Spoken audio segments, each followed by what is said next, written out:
Pass out हुए। उसके बाद सदीकुल अतल और इब्राहिम जदरान ने जिस तरह की बल्लेबाजी की, आपको कहीं पे हल्की सी वो झलक नजर आई जो बाबर रिजवान करते थे।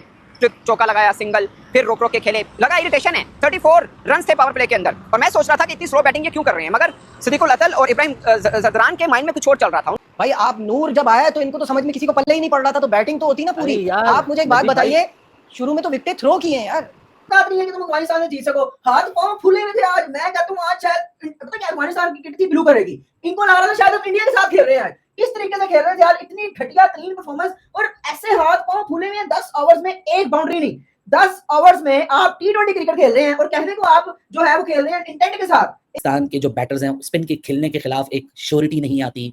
तीसरी चीज स्लो एंड स्लगिश विकेटों पे भी हमारे बल्लेबाज फंस जाते हैं। सिवाय सलमान के या साहिबजादा फरहान के पाकिस्तान की पूरी बैटिंग लाइनअप में कोई भी कन्विंसिंग रन्स नहीं थे। ऐसे रन्स नहीं थे जो कि आप बोले कि आपको भी तसल्ली दें या मुझे भी तसल्ली दें, बड़े स्ट्रगलिंग रन्स थे। और तो मैच विनर जो स्पिनर उन्होंने डाले आज, नूर, he was amazing, Nabi as evergreen. तो स्पिन ने डिसाइड करना था स्पिन डिपार्टमेंट को कैसा खेलता पाकिस्तान, क्या जो हमारे बैट्समैन है वो अफगानिस्तान के स्पिनर्स को अच्छा डील कर पाएंगे कि नहीं। और एक जो अच्छा बैट्समैन स्पिन के खिलाफ खेलता है समान अली आगा, वो रन आउट हो गया, तो बाकी कहानी गोल।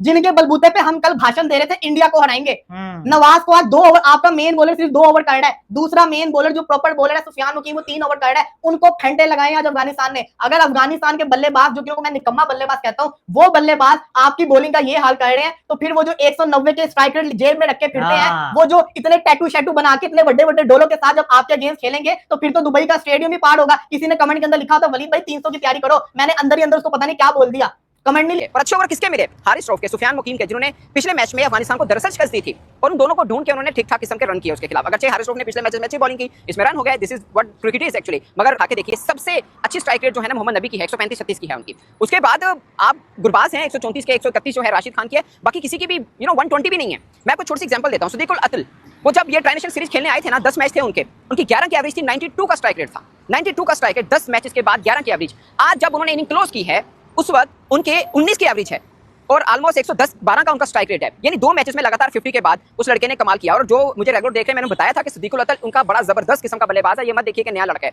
मैं उसको बहुत पहले से फॉलो कर रहा हूं। इमर्जिंग एशिया कप हुआ, हाईएस्ट रन गेटर था, इनका अपना जो प्रीमियम T20 टूर्नामेंट अफगानिस्तान का होता है, काफी लंबा चौड़ा होता है, उसमें सेकंड हाईएस्ट रन स्कोरर था वो। He is a wonderful cricketer, मैंने एक इंटरव्यू भी किया, मैं लगभग आपको वीडियो में दिखाऊंगा भी, वो बड़ा जबरदस्त प्लेयर है। इब्राहिम जदरान पूरी अफगानिस्तान टीम में टेक्निकली कुछ साउंड है तो शायद इब्राहिम जदरान है, फिजिकल फिटनेस देखें उसी बंदे का है। एक बिल्कुल नई क्रिकेट खेल रहे हैं, अपनी तरफ से अटैकिंग क्रिकेट खेल रहे हैं और 10 ओवरों में आपने एक बाउंड्री नहीं मारी यार। कोई खुद आप सोचें कि आप चेस करने जा रहे हैं, आपको 13 कुछ समथिंग का जो है ना रिक्वायर्ड रन रेट चाहिए और आपसे बाउंड्री नहीं लग रही, आके बाउंड्री किसने मारी है? एक बॉलर बाउंड्री मारा है यार। कोई शर्म नाम की कोई चीज होती है? अफगानिस्तान से हार गए हो, पहला मैच जब जीते हैं ना, और जब यूएई से खास तौर पे जीते हैं, मुझे तभी पता लगा इन्होंने शोपे हो जाए, इन्होंने हवा में चढ़ते रहे, इनको चेस करने के लिए वो देख तू, बस वो देख, मैच हारने के बाद जपियां पपियां चल रही है यहाँ पे, जिसको कहते हैं ना किसी की शादी चल रही है ना, किसी की महफिल चल रही है। Highest score from Pakistan, bowler ने किया हुआ 36 उसने खाया, 34 वो करके चला गया। ये है आपकी मॉडर्न क्रिकेट। हल्का मैच जीत गए, पहला मैच हल्का मैच जिसके अंदर उन्होंने अपना ना नूर अहमद खिलाया ना अल्लाह गजनफर खिलाया। जब बारी आई मेन मैच की, पकड़ के मैच हार गए। और यहाँ तुम हारो, दुख की बात नहीं है, ओ भाई फाइट तो करो। इन्होंने 7 ओवर से लेके 17 ओवर तक बाउंड्री नहीं मारी, माइक हैसन तो पकड़ के इधर लेकर आओ। ये कौन सी मॉडर्न डे क्रिकेट है? किधर की मॉडर्न डे क्रिकेट है? बाहर से कोई पैगाम नहीं दिया यार, कोई सिग्नल नहीं दिया। उसका क्या इतनी कॉमन सेंस नहीं है कि भाई 7 ओवर से लेके 17 ओवर तक कोई चौका नहीं लगा। और चलो 17 ओवर तो छोड़ो, 7 ओवर से लेके जब 10 ओवर भी गुजरे, उनको बताओ तो सही, 18 बॉलें गुजर गई हैं। और भाई हाथों को इस्तेमाल करो, चौका तो मारो, प्रेशर। ये वही पिछले मैच में इनकी तारीफ क्या कर दी कि इन्होंने प्रेशर नहीं लिया, आउट हो रहे, छक्के चौके मार रहे हैं, ये तो आसमान पे चढ़ गए। और भाई मसला ही सारा हमारा चेस का था, आज भी वही मसला है। किया क्या तुम लोगों ने?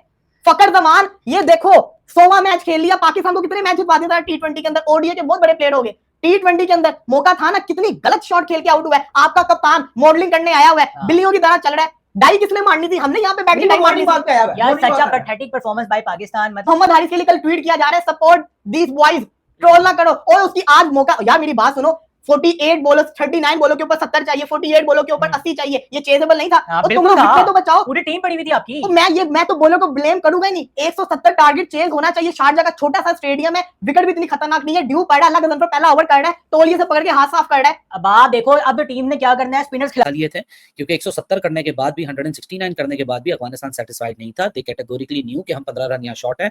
फहीम अशरफ और शाहीन शाह अफरीदी ने डेथ में आपको एक ऐसी सिचुएशन बना के दे दी थी कि जो 2 ओवर आपने बीच में खाए ना, 20-20 20-20 रन के, बस वही हर जाना आपको या भुगतना पड़ गया। 20-20 रन के 2 ओवर पूरी पाकिस्तान के मोमेंटम को डीरेल कर गए। हालांकि हारिस रऊफ नीचे से चौके छक्के मार के अपने वो 20 रन के ओवर के हर जाने को पूरा करना चाह रहे हैं, लेकिन हर जाना लग चुका है, डैमेज हो चुका है। आज वही इशू है जो कि इशू जिस तरह मैंने रन्स होना ना होना, इंटेंट का होना या ना होना, लेकिन अगर आप स्पिनर को ऑफ द आर्म ना रीड कर पाओ तो वो फिर एक बेसिक गलती होती है जो कि बड़ी आपको साफ और सीधे तरीके से लोगों के सामने रखनी चाहिए। फखर जमान को कुछ आज रन्स मिल गए, लेकिन फखर जमान के कदम नहीं चल रहे स्पिनर के खिलाफ। फखर जमान सिर्फ खड़े होके अपनी जगह के ऊपर वो सिर्फ बल्ला चलाने की कोशिश कर रहा है। दूसरा मोहम्मद हारिस, इतनी सपोर्ट, इतना कल तो चेयरमैन ने सारी जो बल्ली थी वो अपने सर पे ले ली एक आर्टिकल कुछ क्रॉस शेयर करके कि जी सलमान अली आगा और हारिस को सपोर्ट करनी चाहिए। इससे ज्यादा तो मैंने पाकिस्तान क्रिकेट बोर्ड में एक स्ट्रगलिंग प्लेयर को रिसेंट टाइम में कभी सपोर्ट करते नहीं देखा जो मोहम्मद हारिस को सपोर्ट। आज नीचे से मौका था, क्योंकि इवेंचुअली पाकिस्तान सिर्फ 20 रन शॉट रहे हैं। एक आपको पार्टनरशिप लगानी थी, आप ये पूरा गेम अफगानिस्तान से लेके जा सकते थे। इवन इस हालात के अंदर कि सलमान का एक अनलकी रन आउट हो गया, आपके बैटर स्पिन नहीं खेल पाए, आपने इनिंग्स को बिल्टअप करने के चक्कर में पूरा मोमेंटम ही लूज कर दिया। बीच में आपको सिर्फ एक पार्टनरशिप की रिक्वायरमेंट थी, क्योंकि 9 खिलाड़ी आउट थे और दे वर डन एंड डस्टेड। और जो आपसे एक बात कही थी कि पहले मैच में अफगानिस्तान ने ब्लंडर किया था कि उन्होंने एक स्पिन बॉलर जो है वो कम खिलाया था। काफी अरसे के बाद शायद खेल रहे थे। इस साल उनका वो पहला T20 मैच था, 8-9 महीने से कोई मैच नहीं खेले थे T20 का। शायद कि वो नए कुछ प्लेयर्स को चांस देना चाह रहे थे या व्हाटएवर, लेकिन मैच विनर जो है उनको उन्होंने एक एक करके वो बीच में लेके आए। एंड में आपको चौके छक्के देखने को मिले हैं और पाकिस्तान जो कि लग रहा था 50+ रन से मैच हारेगा, एंड में मैच तो ये 18 रन से हारे हैं। लेकिन जिस तरीके की बैटिंग हुई है वो इतनी लाजवाब हुई है कि there was no boundary for almost 10 overs. और उस टीम जिससे हम ये सुनते में आ रहे हैं कि अग्रेसिव अप्रोच और अफगानिस्तान ने पिछले मैच का हिसाब बराबर कर दिया। They manage to score 169 for 5 और वही दोनों बैटर्स जो पिछले मैच में भी चले, इस मैच में भी उन्होंने जबरदस्त परफॉर्मेंस दिखाई। सिद्दीकुल्लाह अतल के 64 ऑन 45 और इब्राहिम जादरान के 65 ऑन 45, बहुत ही शानदार 142 और 144 के स्ट्राइक रेट से दोनों ने जबरदस्त परफॉर्मेंस दिखाई। और ये बताता है कि T20 गेम में अगर आपके 2 बल्लेबाज भी चल जाए तो काम हो जाता है, क्योंकि इसके अलावा किसी एक का भी डबल फिगर भी नहीं है। तो दे मैनेज टू स्कोर 169, 170 का टारगेट था। और यहाँ फ़हीम अशरफ की तारीफ करना बनती है, क्योंकि बहुत ही जबरदस्त अपना करियर बेस्ट स्पेल उन्होंने आज T20 का कराया। 4 ओवर में 27 रन देके 4 खिलाड़ियों को आउट किया। उसके बाद पाकिस्तान की बैटिंग पे जितनी कम बात की जाए उतना अच्छा है। मैं तबसरे की तरफ चल जाऊँ तो बासित भाई, सबसे पहले कहाँ से शुरू करूँ? क्या अपनी बॉलिंग से करूँ कि बैटिंग से करूँ? मैं अपना ओपिनियन दूं। पहले आप अपना ओपिनियन दें जी। सलमान अली आगा ने आज का कैप्टनसी बहुत अच्छी करी है। उसका सबूत ये है कि जिस तरह उसने फ़हीम अशरफ को कॉन्फिडेंस दिया ना कि आज पहली दफ़ा लास्ट ओवर्स कराए, एग्जैक्टली वो अच्छी चीज़ थी। देखो, आउट करना टेस्ट मैचेस में डिफरेंट है, वनडे ओडीआई में डिफरेंट है। T20 में जब पिटाई खा रहे होते ना बॉलर तो उन्हें ज़्यादा चांस मिलता है आउट करेगा, स्पेशली लास्ट ओवर्स में। लेकिन उसने एक कॉन्फिडेंस दिया जो हमें पिछले 2 या 3 सालों में नजर नहीं आ रहा था फ़हीम अशरफ में, कि वो PSL में भी आखिरी ओवर कर रहा था। इस साल भी उसने शुरू के ओवर करे, तो ये एक अच्छा साइन था मेरी नज़र में कि कैप्टनसी में बहुत ज़्यादा इंप्रूवमेंट नजर आई। और फ्लॉ पहले बॉलिंग पे ही आ जाता हूँ, बैटिंग पे काफ़ी ज़्यादा अच्छा बताएगा। नवाज ने इतने अच्छे बॉलिंग करे आज। हाँ, नवाज अच्छे बॉलिंग करें। ओमान में दम नजर आ रहा है उनकी फॉर्म में। आई डोंट नो, मैं ये नहीं कहूंगा कि उनकी फॉर्म गिरी हुई है, बट 14 इनिंग्स हो गई, उन्होंने अभी तक 50 नहीं किया। इस बीच में एक 40 रन की इनिंग जरूर खेली है, मगर वो नजर नहीं आ रहे फखर जमान जो हैं। बट मैं स्टिल उन पे बिलीव करता हूं, he is a wonderful cricketer of Pakistan. But वो इनिंग कहीं छूट रही है उनसे। आज लग रहा था कि वो इनिंग उनके बल्ले से जरूर आएगी, मगर वो निकली नहीं है। मुझे अगर इस पूरे मैच में कोई टर्निंग पॉइंट अगर मेरे से पूछे पाकिस्तानी बैटिंग में, वो शायद सलमान आगा को खुद भी पता लगाओ, वो था उनका रनआउट। एक इतना सा फर्क था, इतना सा फर्क। शायद डाइव लगती तो वो फर्क ना बनता, वो डाइव लगती तो पाकिस्तान मैच पार था। सोचिए, एक डाइव थी।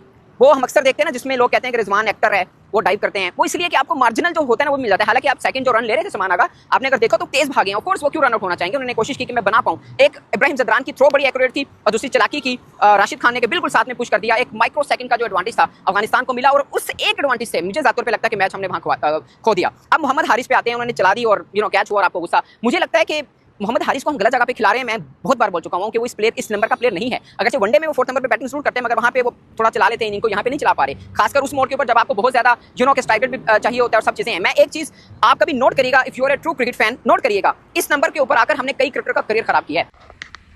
Hello guys, welcome to another video. जैसे आपका सबको पता है, पाकिस्तान अपने पहले 2 ट्राई के मैच जीत चुका है और वो अफगानिस्तान और यूएई को हरा चुका है। तो पाकिस्तान मीडिया ये 2 मैच जीत के ऐसा उनको लग रहा है कि हम बहुत ही चैंपियन बन चुके हैं और हमने जैसे वर्ल्ड कप जीत लिया है, क्योंकि उनका कहना है कि ये जो पाकिस्तान की टीम है वो यंग टीम इंडिया को भी एशिया कप में बहुत ही बुरी तरह से हराएगी। तो गाइस, आप सबको पता है अफगानिस्तान और यूएई कितनी नीचे की छोटी टीमें हैं, और इनको हरा के पाकिस्तान की जो मीडिया और उनकी टीम के जो बयान आ रहे हैं कि हम भारत को बहुत ही बुरी तरह हराएंगे, ये तो वक्त आने पर ही एशिया कप में पता चलेगा। पर आप बताना, आप कमेंट्स में ज़रूर बताएँ कि आपकी क्या है राय है इस बारे में कि पाकिस्तान के जो मीडिया है वो अभी से हवा में उड़ गया है, और जब एशिया कप में इंडिया पाकिस्तान का मैच होगा तो उनकी हवा टाइट होगी कि नहीं। ऐसे और वीडियो के लिए और पाकिस्तान रिएक्शन के लिए मेरे चैनल को सब्सक्राइब करें। धन्यवाद।